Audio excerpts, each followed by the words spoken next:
बिना ताप के देखो ऊंचाई पर नहीं चढ़ा जा सकता। ये पहले से तैयारी कर लो। बड़े से बड़े भार का वहन भी ताप से ही होता है। जब हम कोई असत चेष्टा का विरोध करते हैं तो ताप पैदा होता है। वो ताप हमें चाहिए।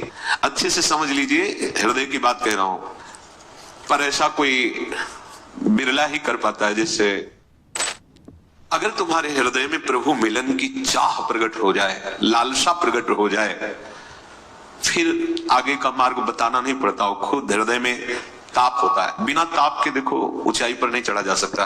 ये पहले से तैयारी कर लो। बड़े से बड़े भार का वहन भी ताप से ही होता है। जैसे बिजली है, एक ताप है, घर्षण से एक शक्ति पैदा होती है, ताप पैदा होता है। उस ताप से वो बड़े बड़े कार्य चला रहे हैं। हमारे हृदय में जहां ताप होता है हम उसको शांत करने के लिए प्रयास करने लगते हैं। जब हम कोई असत चेष्टा का विरोध करते हैं तो ताप पैदा होता है। वो ताप हमें चाहिए, वही ताप हमें उठाएगा। पर हम इतने अज्ञानी हैं कि उस ताप को हम शीतलता में बदलना चाहते हैं कि हम भोग लेते हैं या हम अमुक क्रिया कर लेते हैं जिससे वो ताप शांत हो, वो जलन ना होने पावे। इसलिए ऊंचाई पर नहीं चढ़ पाता, कोई बिरला चढ़ पाता है। ये रहस्य है आंतरिक। बिना तपे जैसे मटकी रस रखने लायक नहीं होती, वो फट जाएगी।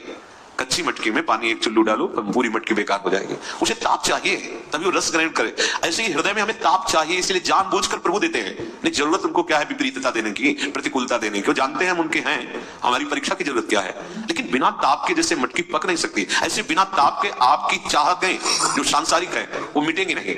वो ताप, उस ताप को हमें चाह करनी, हमें चाहिए, वो दुख चाहिए। जैसे कुंती जी कह रही है, वहां एक प्रीति का भाव प्रकाशित कर रही है कि प्रभु दुख में मैंने आपको देखा है। उन्होंने तो प्रभु को देखा है, प्रभु से बात कर रहे हैं। हम प्रभु के देखने की बात कर रहे हैं। हम जो अपने हृदय के ताप को मिटाने के लिए प्रयास कर देते हैं लौकिक, यही हमारी ऊंचाई में बाधा है। जो हमारी ज्ञान की भूमिका, भक्ति की भूमिका, प्रेम की स्थिति, अच्छे से समझ लीजिए, अच्छे से समझ लीजिए। हृदय की बात कह रहा हूं। बिना इस ताप के आपकी भूमिका नहीं बदलेगी हृदय की। आप ऊंचाई पे नहीं चढ़ पाएंगे। ये आंतरिक यात्रा है। जहां आपको भगवान कृपा करके ताप देते हैं वहीं आप बिखर जाते हैं और उस ताप को शांत करने के लिए विपरीत आचरण कर देते हैं। अब फिर वहीं के वहीं नीचे स्थिति गिरती चली जाती है।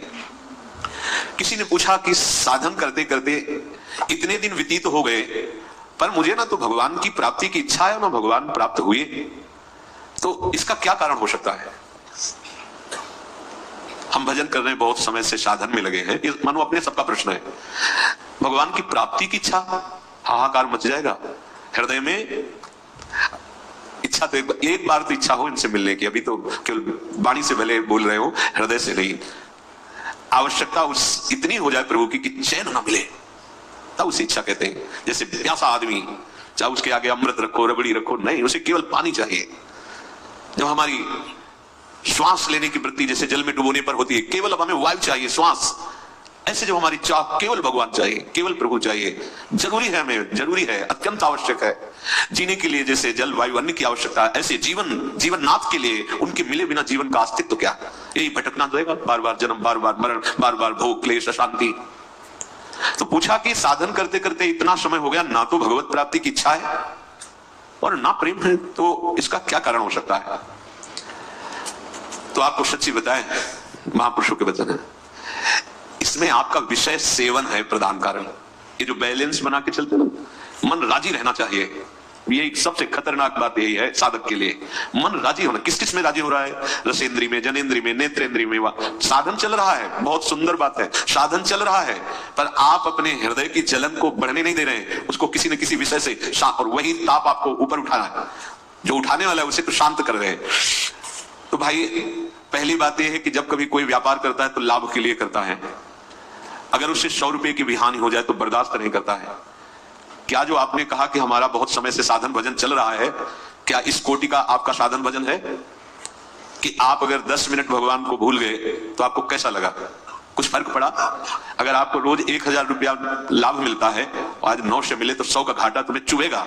लेकिन क्या तुम्हारी दिनचर्या भजन जो भगवत प्राप्ति के लिए अवसर मिला है इसमें प्रमाद करते हैं, भजन छूट जाता है, आपको चुभता है, आप जलते हैं। तद्विस्मरणेन परम व्याकुलते, आप व्याकुल होते हैं, इसका मतलब आपको अभी प्रभु के भजन में लाग नहीं हुआ, अभी भजन का मात तो नहीं है, एक वैसे दिनचर्या मात्र चल रही है। अगर भजन छूटने पर बेचैनी होती तो भगवान अब तक मिल गए होते, पक्का समझ लो। अरे उनके मिलने में कोई देरी नहीं है, हमारी चाह में देरी, ये शब्द ही नहीं है कि उनका हम कैसे वर्णन कर सकें।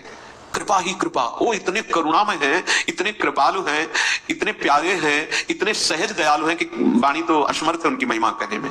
बस शर्त यह है कि अगर उनके मिलन की चाह, केवल उनके मिलन की चाह, वो किसी साधन पक्ष को नहीं देखते, मिल जाते हैं। पर हमारे हृदय में अभी चाह नहीं है। ये चाह तभी पूरी हृदय को अपने भाव में लाएगी जब हमारा भजन छूटे तो हमें ऐसी व्याकुलता हो जैसे हम किसी व्यापार में घाटा बर्दाश्त